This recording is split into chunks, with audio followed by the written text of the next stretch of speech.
T23 special. और जनाब इस वक्त जो है इनिंग ब्रेक हुई है, it is Pakistan versus Sri Lanka at Hyderabad. क्या हुआ है, क्या नहीं हुआ, कितने रन्स बनाए, 345 रन्स का जो है वो टारगेट सेट किया श्रीलंका ने पाकिस्तान के लिए। इनिंग समरी पे नजर डाल लेते हैं कि क्या हुआ, किसने हमारे बॉलर्स के साथ क्या क्या किया और फिर हमारे बॉलर्स ने क्या किया। ये क्या हुआ, कैसे हुआ। यूसुफ भाई, कुशल मेंडिस 122 रन हम सब देख रहे हैं कि हमने इस पर डिस्कस भी किया है। समारा विक्रम अब पहली सेंचुरी बनाई है, इससे पहले कोई सेंचुरी नहीं बनाई थी, इनके करियर की पहली सेंचुरी है और हमारे खिलाफ ही क्यों ये सब चल जाते हैं। देखें कि वो अच्छा खेल रहा था, मैंने इसको एशिया कप में भी देखा, अच्छा खेल रहा था और उसमें क्वालिटी है। एक आधी शॉट उसने खेली एक्स्ट्रा कवर में 44 या 45 ओवर में जो छक्का मारा था उसने नवाज को, वो एक्स्ट्रा ऑर्डिनरी शॉट थी। इसका मतलब है कि उसके अंदर बैटिंग की बड़ी एबिलिटी है और वो खेल सकता है हर तरफ।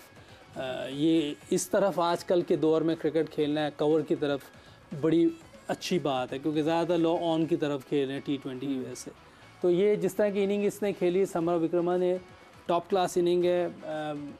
मेंडिस ऑलरेडी पिछले मैच में बहुत ज़बरदस्त इनिंग खेली थी, आज भी उसका हाईएस्ट स्ट्राइक रेट है। मैं जिस तरह उसने क्रिकेट खेली है, मैं समझता हूँ कि पाकिस्तानी कैंप में एक ये भी होगा कि हमने अच्छा पकड़ लिया है, जैसे नज़र आ रहा था। बिल्कुल, ये भी एक पॉजिटिविटी जा सकती है उस तरफ कि यार हमने इतने हो सकते थे तो इतने में पकड़ लिया। 70 तक तो जाते दिखाई दे रहे थे। देखिए हमारे बॉलर्स ने बॉलिंग भी बहुत अच्छी की, ये नहीं देखे ये जो 65 रन पे उसने 2 विकेटें ली हैं। हारिस रोव ने समझे कि पाकिस्तान जो पहला टाइम था उसमें 50 या 55 पे 2 विकेटें ले गए। बॉलर्स की बॉलिंग हम बात अभी पहले भी आते हैं, इससे पहले बॉलर्स की बॉलिंग की बात कर रहे थे। मैं लाला आपकी तरफ आऊंगी। बॉलर्स नए बॉल से अच्छी बॉलिंग नहीं कर पा रहे, बॉल पुराना होता है तो फिर बॉलर्स जो है वो बेहतर बॉलिंग कर पा रहे हैं। क्या ये एक मसला टीम पाकिस्तान के साथ आ रहा है? बंद हो गया। लाला को मेरे ख्याल से हमारी आवाज नहीं सुन पा रहे। लाला आपको आवाज आ रही है अगर तो please just let us no.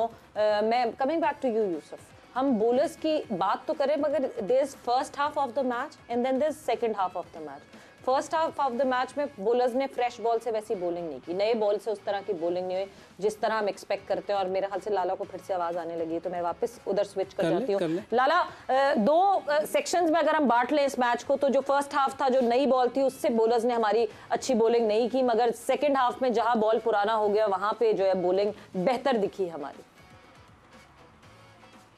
सवेरे अच्छा, इस तरह की पिचेस में नॉर्मली फास्ट बॉलर क्या करते हैं? अच्छा, अर्ली ऑन आपको हल्का फुल्का मिल जाता है, स्विंग सीम वगैरह जो भी होता है, लेकिन उसके बाद आपको बॉल को बनाना होता है। अब बॉल को रिवर्स किस तरह बनाया जाता है? अब मैं आपको मिसाल दूं स्टेन की, टॉप बॉलर रह चुका है साउथ अफ्रीका का, उसका क्या प्लान होता था इस तरह की पिचों पे, या साउथ अफ्रीकन के प्लान या गोरों के प्लान क्या होते थे? वो रिवर्स स्विंग बनाने के लिए क्रॉस द सीम बॉल करते थे। क्रॉस द सीम बॉल करते थे, उससे बॉल जल्दी बन जाता था। और क्रॉस द सीम इस तरह की पिचों पे इसलिए इजी हो जाता है बॉल करना कि जहां आप फेंकते हो बॉल वहीं गिरता है, फिर आप स्विंग और सीम के चक्कर में नहीं रहते, इसलिए कि पिच की वजह से आपको हेल्प ही नहीं हो रही होती है। आपकी कोशिश होती है कि इस तरह की पिच के ऊपर विकेट टू विकेट किया जाए। उसके लिए बेस्ट ये होता है कि आप क्रॉस द सीम बॉल करते हैं और क्रॉस द सीम करने से आपको रिवर्स मिलना भी शुरू हो जाता है, बॉल की एक साइड रफ होना शुरू हो जाती है, जो कि लेटर ऑन आपको गेम में रिवर्स स्विंग मिलना शुरू हो जाता है। तो वो एरिया बहुत इंपॉर्टेंट है, ये वो चीजें हैं। हाँ, जी एग्जैक्टली जो आप बात कर रहे हैं, मैं यहाँ पे थोड़ा सा एड अप करके और फिर आपके पास वापस आना चाहती हूँ। 28वें 29वें ओवर से हसन अली ने एक बहुत बड़ा ओवर हसन अली का गया जिसमें हसन अली को 14 रन पड़े, मगर उस टाइम पे ही वाज ट्राइंग कि बॉल बन जाए उस तरह, इसलिए ही वाज बॉलिंग दैट वे जो आप बात कर रहे हैं। Maybe that was the reason कि उस वक्त तो ठीक है रन पड़ गए, विकेट भी निकल गई उसी ओवर में, मगर रन पड़ गए, पर बॉल बनने में बैटर ने भी बड़ा हाथ दिया और वो जो पिच पे पड़ रही थी उसने भी हाथ दिया। देखिए सवेरा, अब बात यह है कि इस तरह की पिचों पे ना, क्योंकि 2 बॉलें नहीं होती हैं, तो अब वो वाला रिवर्स जो किसी दौर में हुआ करता था वो अब बॉलर्स को नहीं मिलता। तो पिचेस, क्योंकि ये ठीक ठाक ड्राई विकेट था, इसके ऊपर आप क्रॉस द सीम करते तो आपको रिवर्स स्विंग दोनों तरफ से मिल जाता। अगर एक प्लान बना लेते फास्ट बॉलर, जो फास्ट बॉलर थे वो अंदर खड़े होकर आपस में डिस्कस करते कप्तान के साथ, तो अब बॉल को इस तरह किया जाता है। मैंने बहुत सारे बड़े बड़े बॉलर को देखा है, आप यकीन करें, वो तीसरे चौथे ओवर से आप बॉल बनाना शुरू कर देते देते थे, cross the seam ball. Yousuf को पता होगा स्टेन कितना बड़ा बॉलर था, लेकिन जो इस तरह की पिच मिलती थी वो फौरन क्रॉस द सीम शुरू हो जाता था वो बॉलर। मैं खुद भी हैरान हो जाता था कि यार ये अभी तीसरा ओवर है, ये क्रॉस द सीम कर रहा है, लेकिन वो पता चल जाता है वक्त के साथ साथ कि यार ये रिवर्स के चक्करों में लगा हुआ है ताकि बॉल एक तरफ से खराब हो। जी आपसे यूसुफ, जो डिवाइड की मैं बात कर रही हूँ, जो हम बार बार बात कर रहे हैं, बिकॉज दो आप लोग दो एक अलग पेज पे हैं, एक तरफ लाला इस पेज पे है कि हमारे बॉलर्स ने राइट चैनल में बॉलिंग नहीं की है, बट आप अभी भी उस बात को डिफेंड कर रहे हैं कि नहीं जी बॉलर्स ने बेहतर बॉलिंग की है। May be that is the first half and second half जिसकी हम डिफरेंस की बात कर रहे हैं। बिल्कुल, मैं लाला की बात वो नहीं कर रहा, और आप भी ठीक कह रही हैं कि बॉलर्स ने बॉलिंग नहीं ठीक की होगी, क्योंकि जितना बड़ा नाम है वैसे नहीं हो पाई होगी, ऐसी बात है। लेकिन जो सिनारियो उसको भी सामने रखना चाहिए। आपके सामने 428 पड़ा है अभी दिल्ली में, बिल्कुल, और इधर भी कल 322 इसी विकेट पे पड़ा है। चाहे कि वो बॉलिंग बड़ी वीक थी उनकी, लेकिन उसमें 3 ओवर मेडन भी खेले हुए थे उन्होंने शुरू में। लेकिन ये जो आजकल क्रिकेट चल रही है इसमें इतने रन्स पड़ने हैं। 14 नंबर की टीम थी और 5वें नंबर की टीम थी। मैं उस बात को मान रहा हूं। श्रीलंका थी और पाकिस्तान, जिसमें 7-0 हमारी बढ़तरी हासिल है। आज तक श्रीलंका ने हमें वर्ल्ड कप के मैचेस में हराया नहीं है। मैं आज भी ये कहता हूँ, अगर ये पुराने दौर वाली सारी चीजें होती, एक बॉल 5 फीट अंदर होते, फिर ये 350 खाते, मैं इनको क्रिटिसाइज। तो अभी हमारे लिए भी तो ऐसा ही होगा ना, वही तो कह रहा हूँ। फिर अगर करें। बॉलर्स इतनी मार खाते तो क्रिटिसाइज बनता था। अच्छा, इसको इजी कर ले सवेरा। जी जी जी जी लाला, आप ये जितने भी चौके लगे हैं, जो बैट बॉलिंग हुई है, आप इनकी वीडियो निकाल के बॉल टू बॉल देख लीजिएगा कि इस पिच के ऊपर क्या बॉलर्स की ये लेंथ बनती थी जहां पे उन्होंने चौके खाए। मैं यूसुफ से बिल्कुल एग्री करता हूं कि जिस तरह की पिचें हैं या जो इस वर्ल्ड कप के अंदर नजर आ रहा है कि बॉलर्स के लिए थोड़ा टफ होगा, वो बिल्कुल मैं यूसुफ की बात से एग्री करता हूं। लेकिन आज की बॉलिंग मैंने खास तौर पर मैं बता रहा हूं आपको कि आप निकाल के देख लीजिएगा कि क्या वो उस लेंथ के ऊपर, इस पिच पे उस लेंथ पे क्या बॉल करना, चाहे वो शाहीन हो चाहे कोई भी हो, उसके ऊपर क्या वो लेंथ बनती थी?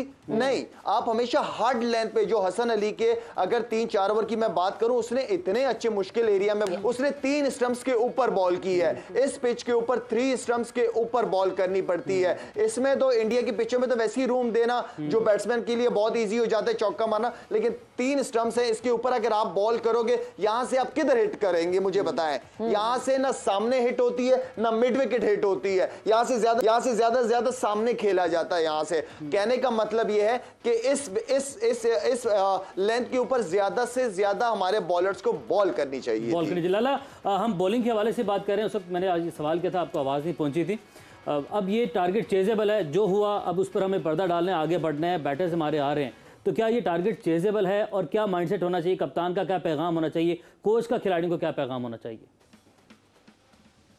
बिल्कुल रन होने चाहिए। अगर श्रीलंका रन कर रही है तो ये तो जिस तरह मैं और यूसुफ बातें कर रहे हैं कि ये तो बैट्समैनों के लिए इससे अच्छी अपॉर्चुनिटी, इससे अच्छी पिचें नहीं है। तो मेरे ख्याल में तो ये बाहर बैट्समैन के पास एक बहुत ज़बरदस्त अपॉर्चुनिटी है कि श्रीलंका की अगर 2 बैट्समैन 100 पे 100 कर रहे हैं, या उससे पहले न्यूजीलैंड के 2 बैट्समैन 100 पे 100 कर रहे हैं, वाई नॉट? हम तो नंबर 1 है ना। हमारे बैट्समैन तो 10, 11, 15 की रैंकिंग में माशाल्लाह से ICC के अंदर हैं। तो इन बैट्समैनों के ऊपर जिम्मेदारी बनती है कि टीम को लेके चले। जैसे इंडिया के 2 KL ने और रोहित ने टीम को ऑल द वे लेके गए, अपने रन भी किए, उन्होंने मैच भी जितवा दिया। हमारे पास भी ऐसे बैट्समैन है, करके दिखाएं, बिल्कुल करके दिखाएं, जीत सकते हैं इंशाल्लाह। बिल्कुल अप्रोच की बात जो हो रही है, जाहिर सी बात है आपके सामने अब एक टारगेट सेट हो गया, और पर्दा क्यों डालना चाहिए भाई? हमें इसको तो फेस करना चाहिए। आप कह रहे हैं इन रन्स पे पर्दा डालना चाहिए? नहीं, पर्दा नहीं डालना चाहिए। इन रन्स पे जो है वो जैसे न्यूजीलैंड के खिलाफ अप्रोच से श्रीलंका उतरी थी, उसी अप्रोच से उतरना चाहिए। बिल्कुल एग्जैक्टली। देखिए सेकंड टाइम विकेट बहुत अब ईजी हो जाएगा, अब अच्छा बल्ले पे आएगा। तो मेरे ख्याल में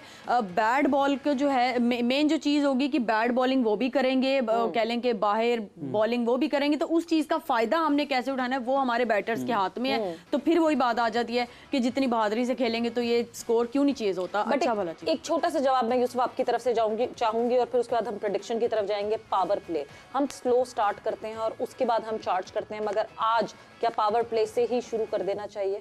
मेरे ख्याल आज तो वो पूरा प्लान करके आएंगे, क्योंकि टारगेट सामने है। कोई चांस नहीं है कि पावर प्ले में हम तेज़ ना खेलें। मेरा ख्याल है कि ऐसे ही करेंगे, और अगर आपने जीतना है तो आपको ये इसी तरह की, देखिए इस क्रिकेट में पेस टूटने नहीं देनी। 6-7 रन की जो पेस है ये नहीं टूटने देनी, चाहे विकेट गिर रही है। 10-12 रन की तरफ नहीं, यानी कि 6-7 रन की 6-7 की जो पेस है ये आप जीत जाएंगे। इंग्लैंड ने हमारे खिलाफ किया था ये 2000 18 में 19 में जब ये पाकिस्तान वहाँ गया हुआ था, एक मैच में उन्होंने 332 रन चेस किए थे हमारे खिलाफ। विकेटें गिर रही थी लेकिन पेस टूटने नहीं दी। आप पेस टूटने नहीं देंगे, इंशाल्लाह मैच जीते। पेस नहीं टूटने देंगे और prediction के हिसाब में टूटने देंगे। स्मार्टली आपको जो है वो ओवर टू ओवर जो है वो कैलकुलेट करके चलना पड़ेगा। एक बाउंड्री निकाल के उसके बाद सिंगल डबल पे चले जाएं, फिर एक बाउंड्री निकाल के आप सिंगल डबल पे चले जाएं। हमारे पास सामने टारगेट है, उस टारगेट को सेट करके उसको चैलेंज करके चले। बट एक तरफ दूसरी तरफ जहां बांग्लादेश और इंग्लैंड का मुकाबला चल रहा था, ये मैच चले ही जा रहा है, ये मैच खत्म तकरीबन अब खत्म होने के करीब बिल्कुल खत्म होने के करीब इस वजह से, बिकॉज 143 रन और 22 बॉल्स रह गई हैं खाली और एक विकेट बाकी है बांग्लादेश के पास, विच मींस के अब लास्ट बॉल तक हमेशा कहते हैं इंतजार करें, बट लास्ट बॉल तक यहाँ कुछ बनता नहीं है इंतजार करना। तो इंग्लैंड जो है उनको जीत हासिल हुई है, मगर अब हम प्रेडिक्शंस की तरफ मूव ऑन करते हैं। तरफ बढ़ते हैं। कल क्या हमारे लेजेंड्स ने प्रेडिक्शंस की थी, आपको वो दिखाते हैं। न्यूजीलैंड वर्सेस नीदरलैंड, कौन सी टीम जीतेगी? नीदरलैंड नहीं जीतेगी। So New Zealand is your prediction. जीरप? मेरी और मुश्ताक भाई की न्यूजीलैंड। मैंने कहा फंसा दो ji Yusuf. Don't ask New Zealand. Don't ask मेरा स्वैग है, डोंट आस्क टू, मेरे को समझ जाए। किस टीम का मैच है? New Zealand versus Netherland. ये नीदरलैंड आप काट के लगा लीजिए, जब प्रेडिक्शन के बाद आएगा तो कहेगा कि नीदरलैंड। कल के मैचेस की प्रेडिक्शन, सबसे पहले बांग्लादेश वर्सेस इंग्लैंड। ये भी ऑब्वियसली हो गया। England Bangladesh versus England. Bangladesh. ओ वाह वाह, ये देखे ना, ये देखे लाला, दिलेरी हो तो ऐसी हो आप।